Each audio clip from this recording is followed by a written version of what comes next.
Glance through any social media platform in recent times or put on your television sets, and you might be forced to think that the entire population of Ghana's youth is traveling abroad. Now, in recent times, a lot of Ghanaian youth are sharing videos of themselves traveling abroad with so much excitement. If you text a friend or a relative and they don't respond to you, or they are out of coverage area, there is a high probability that they have left the shores of the country. Today, we want to find out, is it really the case that a lot of youth are traveling outside? If they are, what is the cause for this, and how can we solve the situation? Now, according to a research published by Doris Dokuasasu, the number of Ghanaian students at tertiary level studying abroad was estimated at 18,214 in 2020. The highest value since 2010. This represented an increase of 1,035 students compared to the preceding year. Internationally outbound students from Ghana increased in number between 2010 and 2020, recording an estimated shoot from 9,323 to the 2020 figure. By comparison, the number of internationally inbound students in Ghana was significantly lower. Now, this is just statistics for the number of students traveling outside to study or for educational purposes. This does not even cover the number of Ghanaians traveling to work outside for other reasons. So my guest for today is Mr. Ronald Enyan, and he's joining me in the studios to have this discussion with me. Mr. Ronald is a staunch member or supporter of the National Patriotic Party, but one thing I can assure you is that he's not one who follows blindly. He's one of the many of us who voted the current administration into power, but he has never ceased to criticize their operations. He obtained his first degree in political science from the University of Ghana, Legon, and also holds a master's in public policy management from UCC. He is the immediate past managing director at Kempstech Company Limited, and he's in the studios with me today to have this discussion. Stay tuned. My name is Efua Ando, and this is Let's Chat.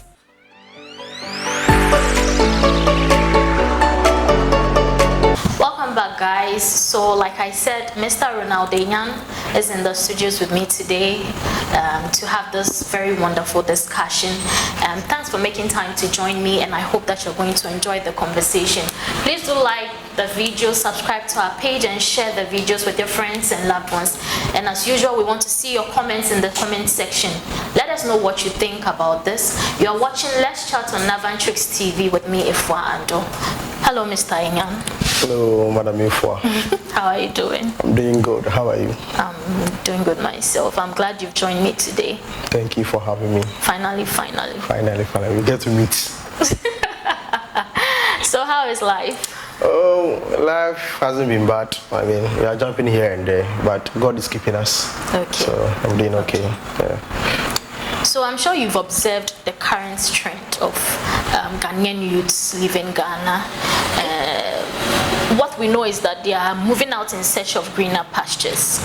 In your opinion, what do you think are some of the factors influencing this current trend? Does it have anything to do with our economy, our educational sector, or lack of career opportunities in the country?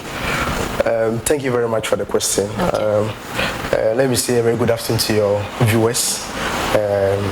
Once again, thanks for having me. I think it has to do with everything. I mean, basically, youth live in this country has to do with economy, our economy. It has to do with high rate of unemployment. It has to do with high standard of living. It has to do with unavailable opportunities existing in the country. So basically, everybody wants to live a better life. So we have no other means than to, once the opportunity presents itself, why then do you have to waste time over here? Okay. So basically, I would say that it has to do with everything. Everything. From lack of jobs. I mean, everything is the main reason why everyone wants to leave Ghana for, Europe or the Americas or any other place. Okay. So what role do you think the political or economic instability in Ghana has played in the decision of young people to leave the country? I think generally Ghana has a relatively stable, how do you call it? There's some sort of peace and stability in the system, but if you look critically at some of the reasons why a lot of the guys or ladies are leaving, it all boils down to unavailable opportunities in the country. Okay. I mean, let me give you an example. How can you go to the university, finish school, after that you do a national service, after national service you sit at home for 4 or 5 years, you don't have a job to do. I mean, your parents, went through stress paying your fees and all that, and then you come home, sit home, and then these same parents are the ones who have to provide for you, have to fend for you and all that. So I think that once you get to a certain point, you have no option than to look for opportunities elsewhere, and then you just leave.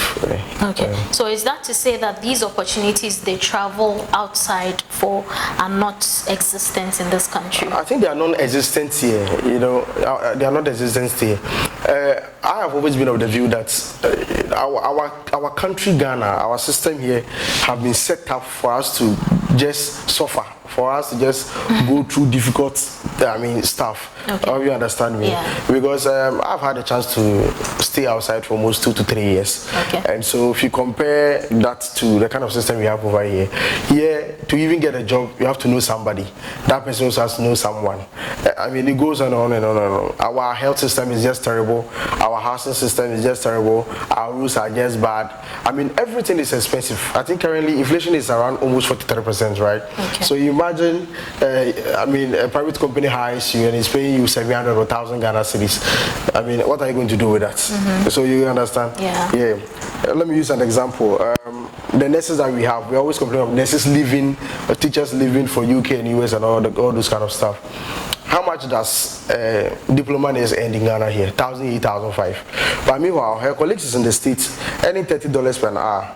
So works 12 hours a day. So multiply that by the current, exchange rate in Ghana. Multiply that by a week, by a month. That's a lot of money. Yeah. So if this opportunity exists, why would you want to waste your time over here? Okay. Yeah. So I think basically our economy and then the way things are difficult in this country, we all want to leave. Okay. So I was going to go to the fact that you've had the chance to been outside for some time. But then before we go there, do you think there are specific industries in the country that are experiencing like a very significant brain drain, where a lot of people want to leave these sectors and search for better options outside? Yes, I think number one on my list will be the health sector. Okay. Because it's in the news every day that nurses are leaving, doctors are leaving, midwives are leaving, and all that. I think the second one has to do with teachers. Okay. Yes, teachers are also leaving and all that. Well, these two are on top of my list. But apart from that, generally everyone wants to leave. Okay. That's how I see the whole thing now. Everyone wants to leave. Because I don't see why after going through school, you have to sit at home for all these years. And what becomes of you? What becomes of you, the person? You understand what I'm trying to say? Yeah. So, well, and besides, even if you are working as a nurse in Ghana here, how much is your salary? And how much is your salary? You complete school, you complete your nursing training, you are home for 2, 3, 4 years, no postings for you, nothing. So what are you really doing? What are you really wasting your time doing over here? So if you have an option, you have an opportunity, you just have to move. You just have to leave. Yeah. So that's basically that is what is happening. Yeah. Okay. And do you think there are specific sectors or countries where people are very much interested in traveling to? Just this afternoon, I was on TikTok. TikTok has become an avenue where opportunities are provided for, especially nurses and teachers who wants to go to the UK, Canada, Australia, US, New Zealand, and all these places.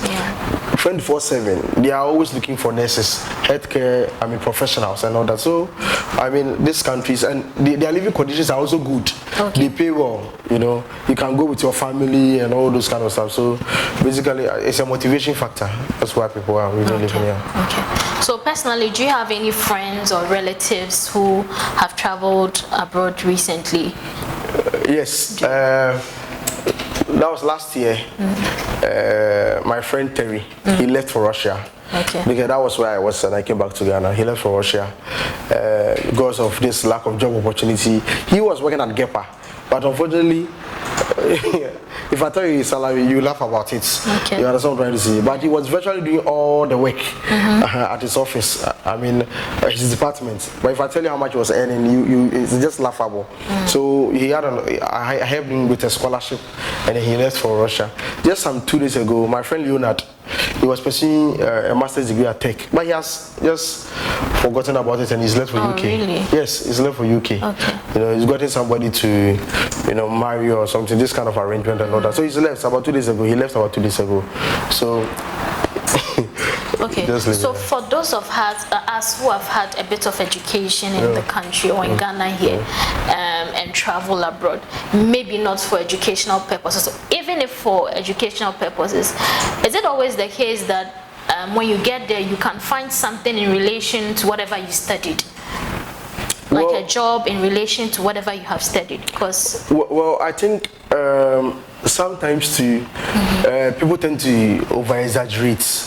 There are a lot of opportunities out there. Okay. For instance, I got to Russia in 2018. I got to Russia in September. By November, I had a job. You understand? It was paying me good. I was schooling, but they were also paying me very good. Okay. I worked 6 hours a day. I went to work after school. You know what I'm trying to say? Yes, they were paying me very good. Okay. And it did not really have to be the area that I pursued my studies. I mean, once they put you to test, and then they see that after 1 month or 2 months of probation, they realize that, oh, this person is good. You can do this job. They will give you the chance. Okay. They'll give you the chance. Outside there, they don't put round pegs in square holes. Okay. You understand? They make sure that you are fit and you're able to do the job. Yeah, so unlike here in Ghana where you have to know somebody. Outside it's not like that. If you even know somebody and then you don't qualify, you are not fit for the job, they will not give it to you. Okay. You understand? Yeah. So that's the difference between outside and then Ghana here. Yeah. Okay. So can you delve a little bit more into your life in Russia as a master's student compared to your life in Ghana as a first degree student? Was it all rosy over there? Russia is a nice country, first of all. A lot of people have wrong perception about Russia. A lot of because of the Russia-Ukraine war, people think, oh, Russia fight bombing and but it's not like that. Yes, Russia is a nice country, but the only difficulty with Russia is that, I think Russia is supposed to be one of the countries where the citizens are supposed to, enjoy better living standards and all that. But unfortunately, they have a president who is only interested in war. You get it. So he prefers pushing the resources into ammunitions and financing wars and all that. Okay. But Russia is a very nice country. Compared to Ghana, food is extremely cheap in Russia. Extremely cheap in Russia. You can buy a full chicken for, let's say, 50 rubles. That is the currency they spend over there. So let's convert 50 rubles to Ghana. I don't know the exchange rate now. So somewhere around 7 cities, 8 cities, you can get the full chicken. Food is, very, very cheap in Russia. Transportation, they have better transport systems. You don't have to. Why do I have to spend almost 2 to 3 hours from Kaswa to Accra? It doesn't work like that. Russia, where I used to work, it was within Moscow, but let's say I was working in, let's say, Kanishi. But once I close from school, get something to eat, I just get it, a ticket, go down, subway, pick a train, and before you realize, Jack, you are there. Water, everything is okay, accommodation, better. Compared to Ghana here, you have to go through a lot of struggle, difficulties and all that. So, Russia, the only difficulty in Russia is their language. Okay. And then it's not easy to break into their system as a black man. Okay. Yeah, it's not easy. It's not easy to break into their system as a black person. Yeah. So and they're a bit racist too. But now I think they are adapting to how the world is also moving. So now the young ones there, they are not that racist, but the old people, who stuff over there. I remember one experience where we went to church on Sunday, and then we were just coming, and then a policeman just ran into us and was like, somebody called them that there are some 2 black guys in the neighborhood. They don't know what they are doing and all that. So he came to question us, and then we told him, we are students from Ghana and all that. And so he just allowed us to go. Okay. So I think those are the little issues you have as a black or as an African living in Russia. Their language is very, very difficult. Okay. Nothing compared to French or Portuguese or Spanish or anything, but their language is very, very difficult. Yeah, so that is Russia for So I me. think the experiences you've shared regarding food being cheap, accommodation, even the racist stories and all that are similar stories we hear for all of the other countries abroad where people have traveled to. Yeah. So I think these are not very new to us. Yes, but still it still tells me that the conditions are better compared to what we have here. Is that the case? Extremely better. Extremely better. I mean, I went there as a student. I was given full scholarship. Okay. Every month I was being paid to study.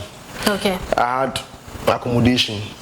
Every Saturday, my best friends are changed for me. I go for a new one. You have laundry. If you want to wash, you have your laundry room. You just go there. You understand what I'm trying to say? If you're a student, you go to the supermarket, you want to buy something. If the thing is 10 cedis, you are given 50% discount because you're a student. Okay. Transportation. We have what we call Troika. You know, you are given a card. You are taking the place, social center, and then you are processed. You are given a card as a student. So everything in the city, as a student, you have a discount. Okay. So you don't buy it at a normal, normal price. Just as so don't you think it was a lot easier for you because you were a student on full scholarship? Well, I think that the way their system is, if you're able to break into the system, I mean, I know a friend, some of the Ghanaian guys who have been there for 10, 15 years. I mean, they are working as teachers and all that, and they are living okay. They are living good. You understand? Compared to a teacher who is earning, a degree teacher who's earning 2,000 or 2,300 Ghana cedis for 31 days. Someone who's a teacher in Russia who earn almost 100,000 rubles. That is someone who's 8,000 or 9,000 Ghana cedis. Okay. You understand? So, comparing Ghana to Russia, it's like comparing mangoes to bananas. You understand? Yeah. So our system here is just difficult. Okay. It's just difficult. Okay. Yeah. So with those wages you are mentioning, if you speak to some other people who live abroad, they'll tell you that Sikano cry sans obedience because they are taxed a lot. You pay taxes on almost everything, and rent is that is what some of them will say, that rent is expensive, and it makes sense because they have to pay monthly, unlike Ghana where you have to pay 2 or 3 years in advance. Over there you get to pay monthly, and by the time some of the deductions are made, you're left with little to nothing. Is that the truth as well? Yes, you pay a lot of taxes abroad.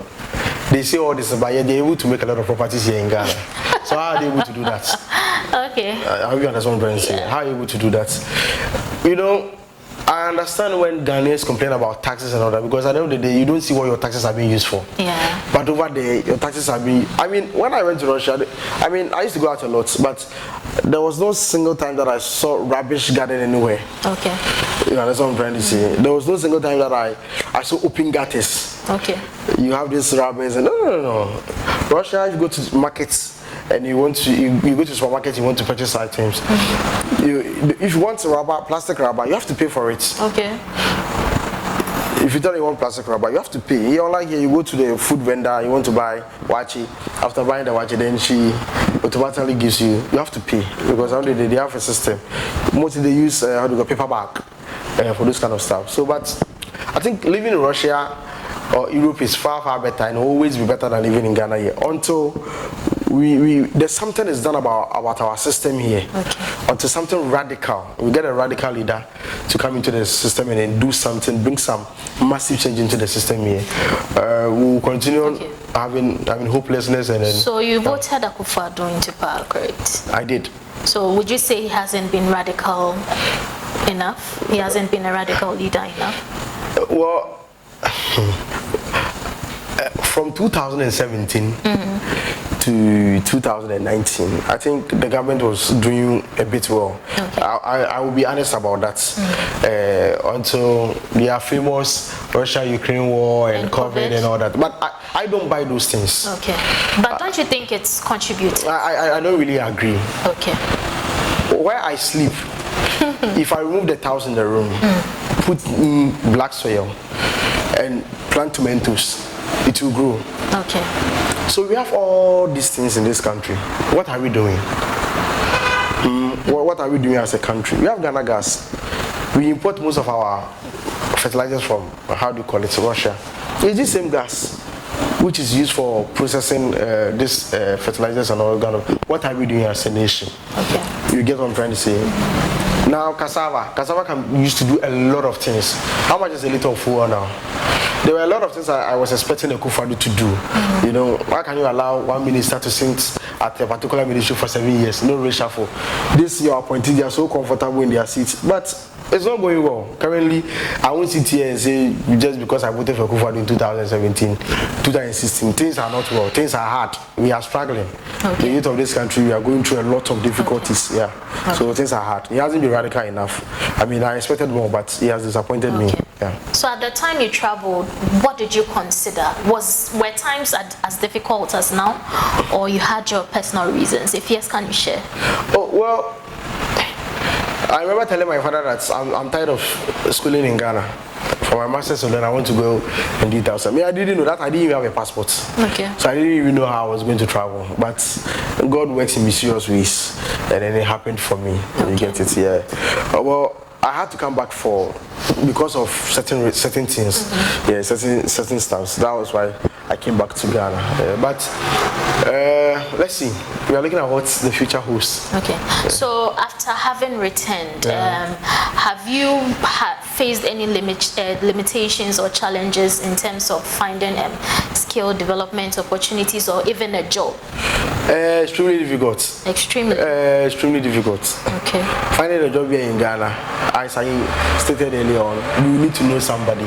And even knowing somebody is not an automatic stuff. But you seem to know a lot of somebody's. I do, but I'm saying that even those people that you know, those people that you feel like they are top notch, they will mafia you. No, not necessarily mafia you. Those who are supposed to ensure that what Mr. A has presented to them, I mean, they see to it that it is done. I mean, they have their own ideas in their own head. Okay. You get what I'm trying to say? Yeah, so it's been extremely difficult, especially getting a job and then all this kind of stuff. And unfortunately, Ghana is such that you cannot just walk to a bank and say that, oh, I'm a young man, I've completed school, this is my CV, or this is blah blah blah.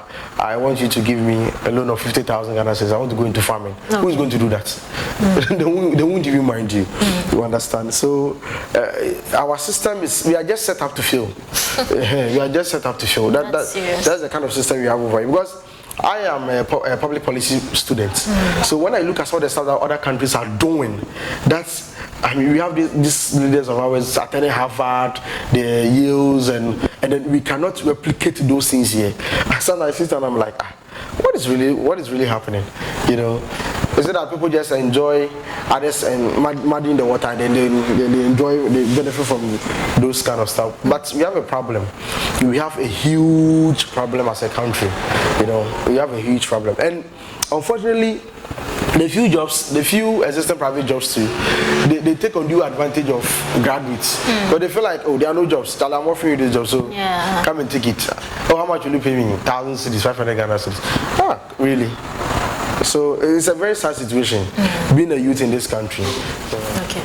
So has your difficulty in finding a job and some of the opportunities, has it occurred to you to travel again? Absolutely. Absolutely. That's why I said let's leave everything to God. So everything is in the hands of God, because I see no opportunity here. I feel like I'm just wasting my time. I feel like I'm just wasting my energy. That's what I'm trying to say. Yeah, because some of the men that we had who traveled to, let's say, Italy and even China, are absolutely great. That's what I'm trying to say. I mean, let's leave everything to God. Everything is in the hands of God. I mean, yeah. Okay, so generally speaking, you'd say life abroad is far better. 1 billion times better. 1 billion times better than whatever we are doing. But you know, if you have a paying job here in Ghana, you get to enjoy the kind of food that you want to eat. You get to enjoy your fufu and all those kind of. But outside there, no, it's not like that. Okay. So, in your opinion, how much should you be earning in Ghana to live comfortably, or what would you say is a good paying job in Ghana? Well, I think it depends. It depends on the kind of lifestyle that you live. somebody can be earning 2,000 Ghana cedis and still be okay. Okay. You understand? And somebody can be earning 20,000 Ghana cedis and still wouldn't be comfortable. Okay. I think at the end of the day, it all boils down to you. It all depends on you. But I mean, a fact is a fact. How can you survive on 2,000 Ghana cedis? You know, people see you as a young man, you feel like you're irresponsible, you don't want to even settle that, you don't want to marry, all those kind of. It's not as if we don't want to marry you. But how can you settle that with 2,000 Ghana cedis? You know, you are low, 2,000, you are struggling to take care of your own self. How much is rent, electricity, water, transportation, food? That's what I'm trying to say. Yeah, so basically, I don't know how much is enough for everybody, but I think that, well, if you get a good paying job, well, I mean, I don't see why a graduate should be earning 1,000 cedis, 700 Ghana cedis, 1,000 each, 2,000 cedis in Ghana. I hope you understand what I'm talking about. Yes, it just doesn't make sense to me. For 31 days, 31 good days, you are making 2,000 Ghana cedis. So if you divide 31 by 2,000, that is how much a day? We can do the maths. Yeah, so abroad will always be better. Yeah, so don't fall to those who are looking for opportunities to travel. If you get a chance, you to go some. Is abroad for everyone? Is it for everyone? Well, I don't think abroad is for everyone. But if you're not getting the opportunity here and you are getting the opportunity there, why don't you go there, build your life, and then later come back and settle here? And if I want to go to abroad again, I don't want to go there and spend the rest of my life over there. Okay. I'll go there, probably work for like 20-25 years, come back to Ghana and enjoy my fufu and my MPC. Okay. That's what I'm trying to say. Yeah. So basically, that's the whole thing. Okay, guys, the conversation so far. Well, I just really hope that you're enjoying it. These are a lot of revelations. This is Let's Chat with Efua Ando. And please do like our videos, share with friends, share with loved ones, subscribe and do comment. This show is brought to you kind courtesy Navantrix Limited, a digital marketing and app development company. If you need apps, you need any software development for your business, just do contact us with the numbers provided on your screens and let's get talking. So we are going to continue with the discussion. So do you think that some cultural or social factors that influence the decision to migrate, do you think some cultural or social factors also influence people's decision to want to migrate, such as family expectations or social pressures? I really think so. Okay. I really think so. You know, our family system is set up in such a way that once you are the firstborn, once you are out of school, I mean, a whole lot of responsibility is pushed. I mean, it's you know, you have on your shoulders and all those kind of stuff. So it's not surprising that a lot of young guys are indulging themselves into certain stuff just to make money to be able to take care of their families and all that stuff. You get it? I think, you know, if you travel outside, it's not like that. Once you are 18, I mean, you come of age, you move to your own apartment. I mean, your family is not dependent on you.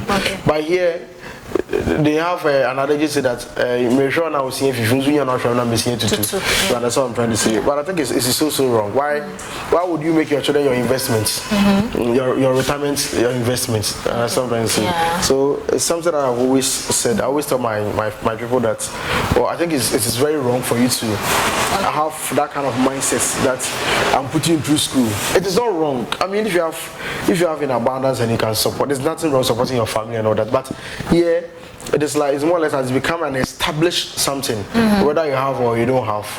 You have to vomit it. It is rather unfortunate. So, as a young man, as a young lady growing up, you are not picking up.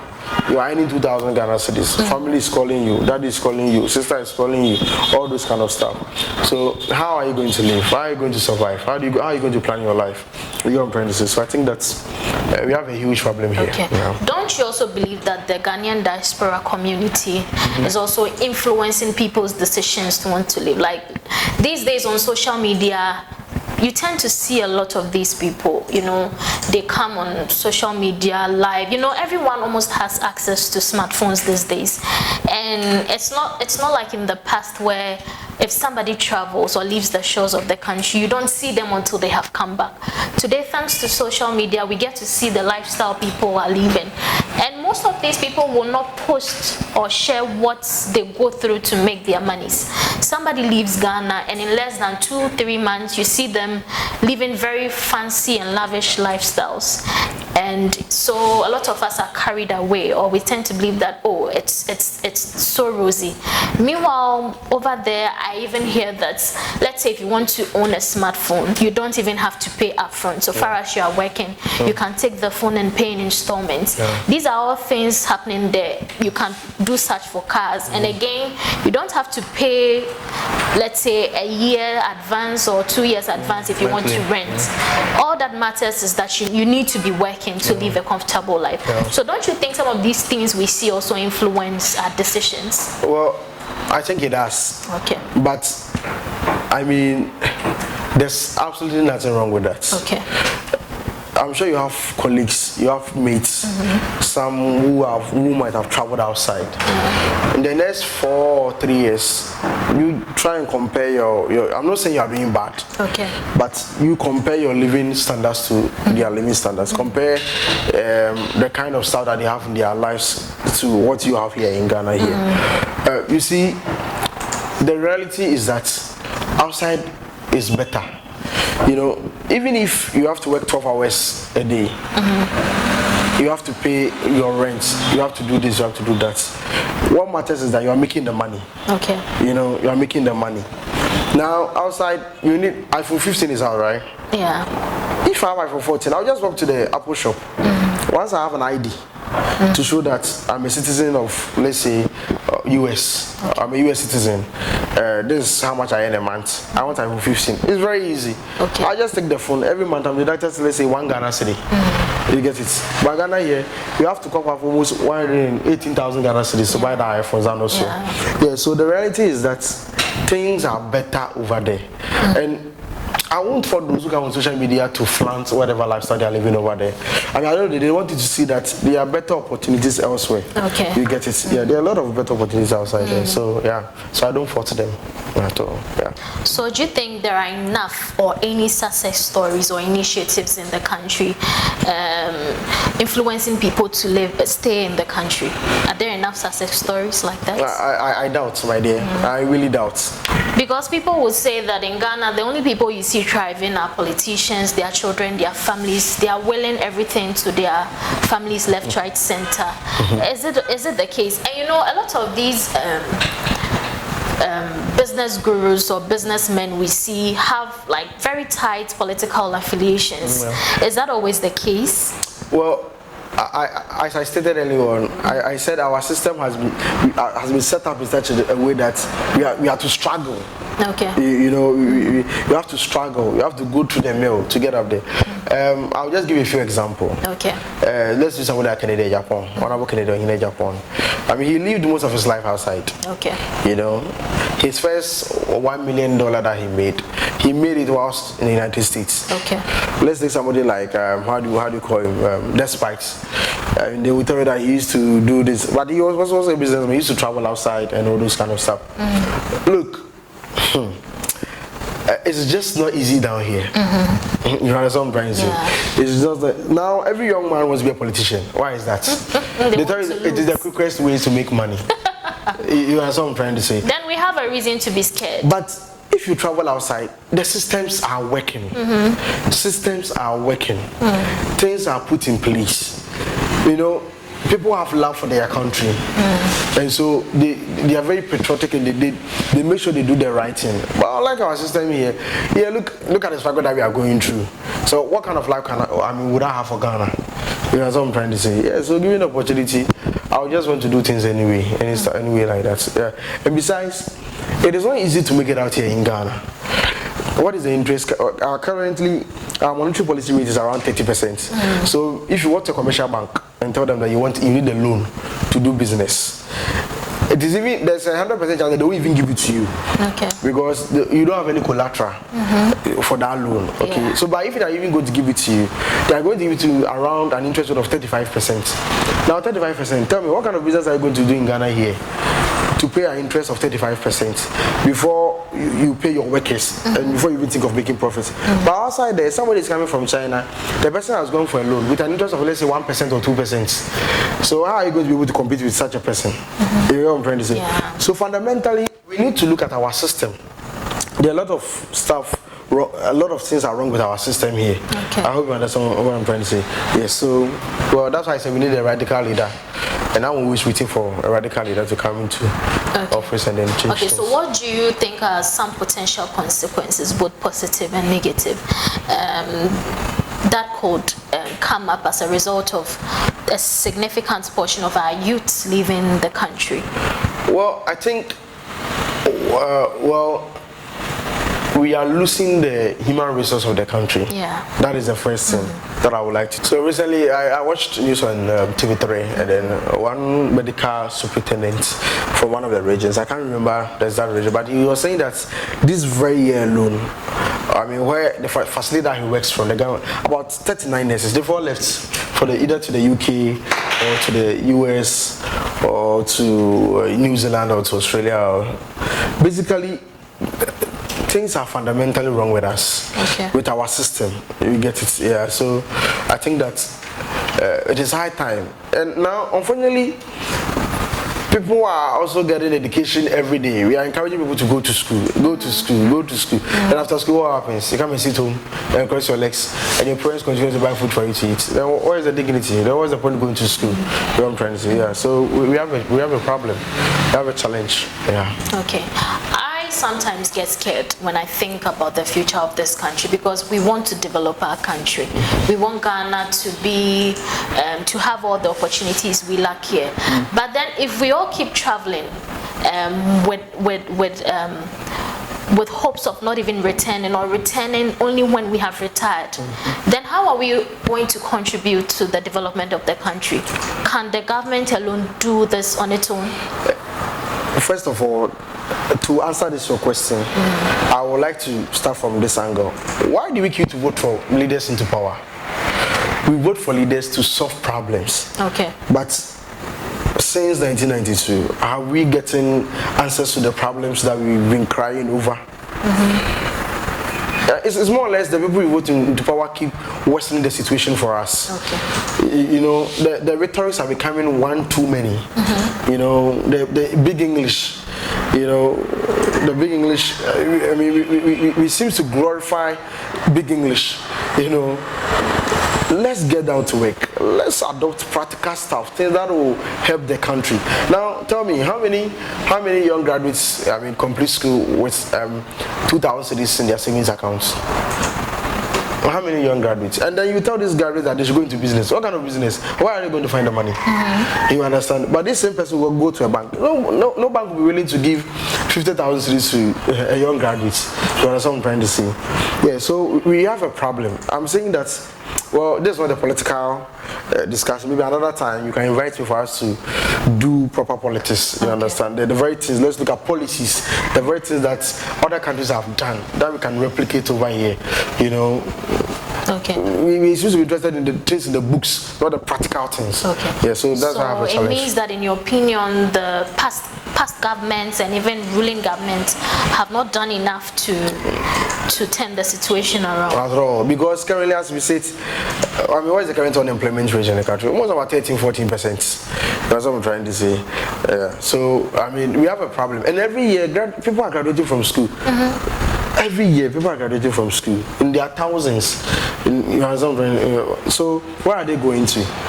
So now, the best option is, well, if you have an opportunity outside there, just grab it and just leave. You know what I'm trying to say? People just grab it and they just want to leave. So it's not our fault that we want to leave, but the system is forcing us to leave. Okay. You understand? How can I go to school, finish, do a master's degree, and then be at home for 2, 3 years, 4 years, 5 years, no job? You are saying that I'm a lazy youth. You are saying I should be my own boss. Be my own boss with what? I mean, what avenues have you put in place for me to be my own boss? But outside there, the avenues are created. Even if you don't want to do government job, you want to do your own private business. the guidelines, the available skills, how do you call it, the laid down procedures, the environment is created for you to thrive. But unlike here in Ghana, where even the little that you have through, double taxes and quadruple taxes, all that you have is taken away from you. Yeah. Okay. So, Mr. Enyan, what potential policies or initiatives do you think can be implemented to help us thrive in our own country? I think that first of all, I have always had issues with our education system. Okay. I think our education system has done more harm to us than good. You know, I was telling recently, I met one big man whose name I don't want to mention, and I was telling him that if God willing, he becomes the flag bearer of the party and he becomes the president, he should let us structure our educational system around the strength of our economy. Okay. Why we are an agrarian country. Everywhere you plant something, the thing will grow. You understand? But let's look at the bill of rice that we import into the country each year, chicken thigh, all those kind of stuff. You get what I'm trying to say? It is high time we begin producing the very things that we consume in this country. Because once you are importing, you are creating job for somebody. Yeah. Some few years ago, did you know anything about China? No. But today China, you talk of China, and China is more or less, the US is even afraid of China now. Because virtually if you go to every home, you find China stuff over there. What are we doing? I hope you understand what I'm trying to say. What are we doing? So our education has to be looked at. And I also think that, secondly, we need to change the structure of our economy. Okay. You know, we need to change the structure of our economy. You know, that's what I'm saying. That the very next time, I don't want us to become more or less like politics stuff and stuff. So other time, I'll come for us to delve more into policies and all those kind of stuff. Yeah. Okay. Yeah. So you think it's broad enough, or a lot needs to be done? A lot needs to be done, my dear. Okay. A lot needs to be done. Why would somebody construct a road? Why would a contractor go for a road contract within 6 months? Then the road will start developing problems again. Why don't we have laws in our system which will state that if you're a contractor and you are giving road contract, if you construct the road, if rain destroys the road within 6 months, you will be held liable or something of that. So go to Rwanda and all the places. They have all these kind of laws. You understand what I'm trying to say? So, but what are we doing here? We are just sitting here glorifying rhetorics and then glorifying big English. But the real job, we are not paying attention to. Then that the Lumba constructed composed a song. We know. Mahama Unapo, JM Unapo. For so many years, we've voted for people who have built or who have not managed anything in their lives. Okay. But Canada is very different, extremely different, very, very different for all politicians. That's what I'm trying to say. Somebody who is paying around almost 7,150 people, he's still factoring somewhere next, either end of this year or next year. He's going to employ about 1,000 Ghanaians, 500 people per shift. A paint factory is coming up. You understand what I'm trying to say? He's already built another cassava starch factory at Tebubu. Okay. You understand? So look, at the same time, we the youth of this country, we stop following things blindly. Okay. You understand what I'm trying to say? Let's vote for somebody who has built something in his life, somebody who has managed something, you know. Because, why would you say I should go and vote for Bawumia? Why? What has Bawumia done? He has broken his own economic records. Now he can't even speak his own economic stuff. So why would I go and vote for somebody like Bawumia? So basically, my dear, I'll always be number one supporter of Ken. That one day, sure. Yeah. All right. Well, I think we've had a fruitful conversation, and thanks for coming, guys. The conversation so far. So, like he said, we are going to invite him over sometime and then delve into all these political talk or stuff. For now, I think that we've had enough, and for sure, I'm sure some of your questions have been answered. If you have any other questions whatsoever, you can put them in the comment section and we'll attend to them. Again, like our page, subscribe to our channel, and share these videos. We'll see you another time on Let's Chat. My name is Ifua Ando. Bye.